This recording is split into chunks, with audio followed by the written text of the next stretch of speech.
sur ce rapport qui a été rendu par l'ONU dans ce studio. Bonsoir Daniel Haïk, analyste politique. Bonsoir à vous Emmanuel Navon, professeur de relations internationales à l'Université de Tel Aviv. D'abord Daniel, un mot sur la réaction d'Israël ou la non-réaction finalement d'Israël. Qu'est-ce qu'on en dit à Jérusalem? Écoutez, dans les relations chaotiques entre Israël et l'ONU, on peut dire que lorsqu'il peut y avoir une situation extrêmement tendue, dans le cas précis, lorsque l'ONU s'acharne à attaquer Israël, eh bien lorsque ce n'est pas le cas dans un rapport comme celui qui vient d'être rendu public, c'est une partie du rapport, puisque c'est un rapport qui fait plus de 250 pages, je crois, et seulement 27 pages ont été rendues publiques. Alors là, quelque part, il y a des motifs de satisfaction de la part d'Israël parce qu'il y a une forme de responsabilité partagée. Pour la première fois, on a l'impression que l'ONU reconnaît le principe d'une forme d'impartialité de cette commission et reconnaît que d'un côté, il y a eu des bavures de la part du Hamas qui a effectivement engranger des armes dans certains bâtiments de l'ONU et il y a eu effectivement des bavures de la part d'Israël qui a tiré en direction de plusieurs bâtiments de l'ONU. Donc il y a une forme de responsabilité partagée et lorsque cela vient de l'ONU, eh bien c'est un bon point et donc côté israélien, on est relativement satisfait.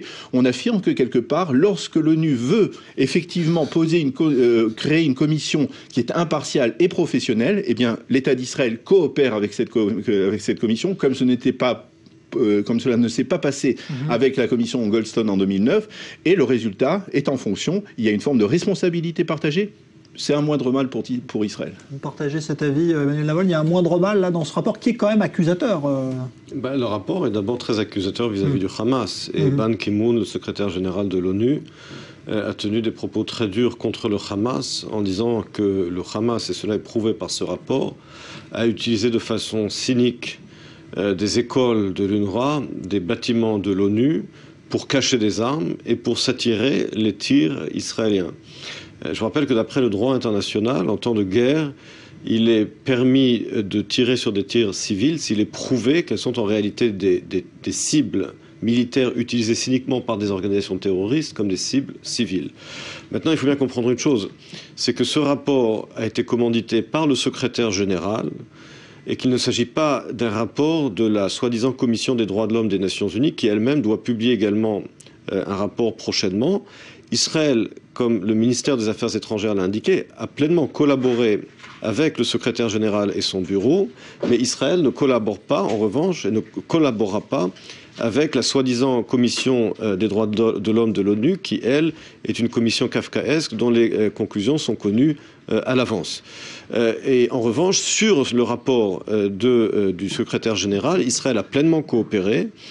Par ailleurs, comme l'a indiqué le ministère des Affaires étrangères, Israël a déjà mené des enquêtes sur des bavures supposées dans la guerre de l'été dernier à Gaza. Il est possible que le rapport dont le contenu n'a pas encore été publié, mais qui a déjà été soumis au Conseil de sécurité et à Israël, demande d'autres investigations. Mais encore une fois, il s'agit là d'un rapport du secrétaire général qui, contrairement au rapport qui doit être publié bientôt par le soi-disant Conseil des droits de l'homme, est un rapport sérieux. Bon, donc plus équilibré en tout cas que celui dont on a parlé très souvent et dont on va reparler dans un instant. J'accueille d'abord Gilbert Finkel. Bonsoir. Bonsoir. Membre du parti Meretz. Bonsoir à vous. Qu'on accuse Israël d'avoir tiré sur des écoles dans ce rapport de l'ONU, c'est finalement pas une surprise, ça arrive régulièrement. Non, mais je trouve que c'est pas très méchant tout ça. Je veux dire, en plus, bon, c'est un résumé. Il y aura le rapport détaillé de 200 pages, peut-être qu'il y aura d'autres choses, mais c'est un résumé. Pour le moment, d'après le rapport, Israël a tiré sur 7 bâtiments de l'ONU. Le Hamas en a utilisé 3, soit pour entreposer des armes, soit pour tirer. Et donc, si on enlève 3, ça fait 4. Je veux dire, c'est pas très méchant. Ce qui m'étonne dans ce que j'ai lu là-dessus, c'est que j'ai l'impression, je sais pas où vit Monsieur Ban Ki-moon, mais j'ai l'impression qu'il est tombé des nues. Comment? Pas à Gaza. Les institutions de l'ONU sont intouchables, etc. Ils parlent comme s'ils vivaient pas dans la réalité, là. Mais bon, par contre, ce que j'ai trouvé beaucoup plus ennuyeux, c'est d'entendre, à part, je veux dire, ça, le rapport, je pense que de toute façon, ça va pas faire il n'y aura pas beaucoup de réactions là-dessus, même le temps que le gouvernement se forme, etc. Ce que j'ai trouvé plus inquiétant, c'est ce qu'a dit Wendy Sherman, l'assistante du secrétaire d'État, la sous-secrétaire d'État américaine, qui a dit hier que si Israël renonce à la solution de 2 États, ce n'est pas sûr que les États-Unis puissent soutenir à l'avenir Israël dans les débats à l'ONU et sur la scène internationale. Je trouve que ça a une portée, à mon avis, beaucoup plus grande. Mais de toute façon, ça ne changera pas grand-chose. Je crois que sur le fond, quelque part, je ne sais pas si on peut formuler des espoirs naïfs concernant l'ONU, mais cela prouve que quelque part l'ONU a su tirer les leçons du fiasco Goldstone. Goldstone a Richard. Donc ça c'est le fameux rapport qui après l'opération Plomb Durci, qui était un rapport tout à fait unilatéral, qui était partial, qui accusait seulement Israël de tous les maux, jusqu'à tellement partial qu'au bout d'un moment, et quelques mois plus tard, Goldstone lui-même a reconnu qu'il avait exagéré, que s'il avait véritablement pris conscience de ce qui se passait ici, s'il avait pu enquêter ici sur ce qui se passait, peut-être qu'il aurait utilisé un autre langage. Quelque part, on comprend à l'ONU qu'il faut travailler avec Israël. Il n'y a pas une seule vérité et qu'il faut travailler avec Israël. Et dans le cas précis, ce rapport est peut-être la preuve que lorsque l'ONU est professionnel, véritablement professionnel et impartial, eh bien Israël coopère et les Israéliens parviennent à se dire il peut y avoir une forme de responsabilité partagée. De ce point de vue-là, c'est un bon point pour l'État d'Israël. Emmanuel Navon. Comme je l'ai dit, le rapport qui a été soumis hier au ministère des Affaires étrangères et au Conseil de sécurité n'est pas un rapport du Conseil des droits de l'homme. C'est un rapport qui a été commandité par le secrétaire général. Oui, par Ban Ki-moon, qui l'a commenté. Exactement. Et contrairement, le Conseil des droits de l'homme, le soi-disant Conseil des droits de l'homme, va publier un autre rapport qui, lui, sera partial, qui sera sans doute très similaire au rapport Goldstone. Et c'est la raison pour laquelle Israël a coopéré avec le bureau, le cabinet du secrétaire général, mais pas avec le soi-disant Conseil des droits de l'homme. Parce qu'il s'agit là de 2 institutions différentes, comme je l'ai dit. Il ne faut donc pas mélanger les choses. Alors, si vous parliez tout à l'heure justement de ces propos de Sherman, est-ce qu'il faut lier justement cette menace, finalement, de ne pas soutenir Israël à l'ONU, avec justement donc un rapport qui pourrait aboutir, pourquoi pas un jour, à une condamnation d'Israël? Vous avez l'impression qu'aujourd'hui les Américains remettent la pression, qu'ils sont prêts à lâcher Israël vraiment à l'ONU?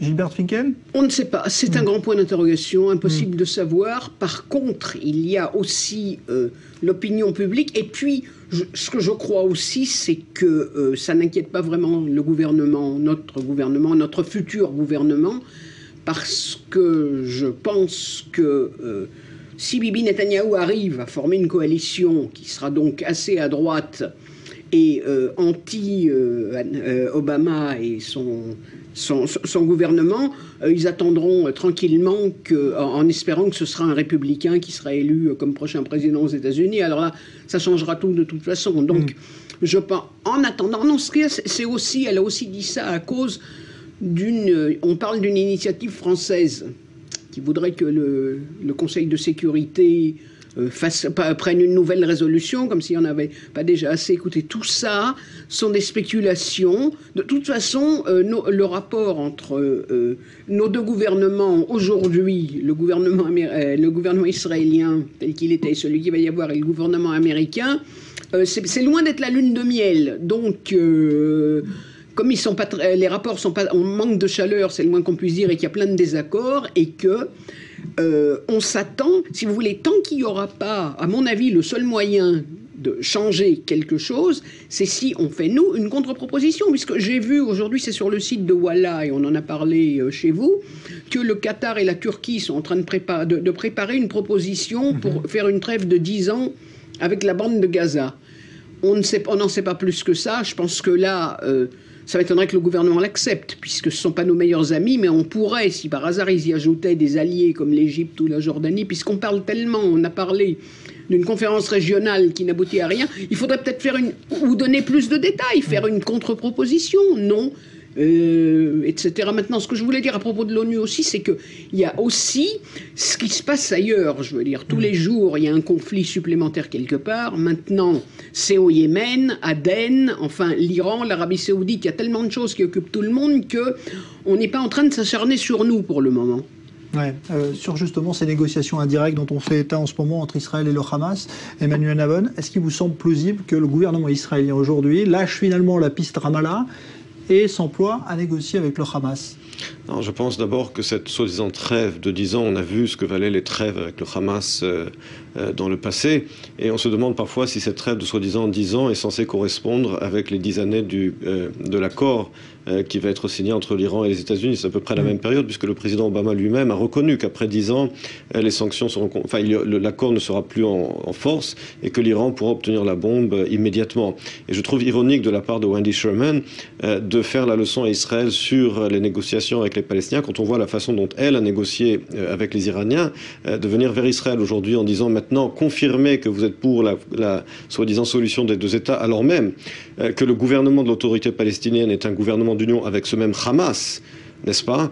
Et on n'a jamais entendu le gouvernement Obama exiger de Mahmoud Abbas de déclarer son commitment, n'est-ce pas, son engagement vis-à-vis de la soi-disant solution de deux États, alors même que, on sait, l'Iran a déclaré déjà qu'il armera tout État palestinien qui sera constitué, quand on sait que tous les États arabes de la région sont en train, ou depuis déjà plusieurs années, implosent, depuis l'Irak, la Syrie et le Liban, 3 pays qui, entre parenthèses, sont sous le contrôle maintenant de l'Iran, avec la guerre qui se mène aujourd'hui au Yémen.